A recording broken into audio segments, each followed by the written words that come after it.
কোরবানির ঈদ ঘিরে বুধবার সকালে রাজধানীর গাবতলী পশুর হাট পরিদর্শনে আসেন স্থানীয় সরকার, পল্লী উন্নয়ন ও সমবায় প্রতিমন্ত্রী মীর শাহে আলম। সঙ্গে ছিলেন ঢাকা উত্তর সিটি কর্পোরেশনের প্রশাসক ও ডিএমপি কমিশনার।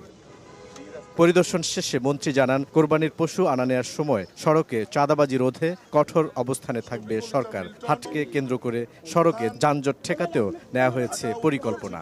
রেল লাইন এবং মহাসড়কের মধ্যে কোনো পশুর হাট বসানো যাবে না। সিটি কর্পোরেশনের নির্ধারিত পশুর হাটের বাইরে নতুন করে যত্রতত্র কোনো হাট বসবে না। পুরো গাবতলী হাট আশপাশের সড়ক পরিদর্শন করেন ডিএমপি কমিশনার। হাট কেন্দ্রিক বিশৃঙ্খলা ঠেকাতে পুলিশের নেয়া পদক্ষেপের কথা জানান। বলেন, জাল টাকার কারবারিরা আছে গোয়েন্দা নজরদারিতে। জাল নোট যাতে কেউ সরাইতে না পারে বা জাল নোটের কারবারি কিছু না করতে পারে, সেজন্য আমাদের স্পেসিফিক গোয়েন্দা তথ্য দিয়ে কারা কারা এটা করে তাদেরকে ধরার জন্য অভিযান চলবে।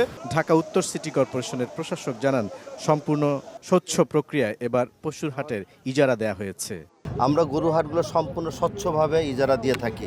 ইজারা দেওয়ার আগে কিন্তু পত্র পত্রিকার মাধ্যমে বিজ্ঞপ্তি দিয়ে সকলের অংশগ্রহণের মাধ্যমে যিনি সর্বোচ্চ করদাতা হয়, দরদাতা হয় এবং তাদের কাগজপত্র যদি সব সঠিক প্রমাণিত হয়, সেই ক্ষেত্রে তাদেরকে আমরা কিছু শর্ত থাকে, সেই শর্ত আরোপ করে আমরা তাদেরকে ইজারা দিয়ে থাকি। ইজারাদারদের নিজস্ব স্বেচ্ছাসেবক বাহিনীও মোতায়েন থাকবে পশুর হাটে।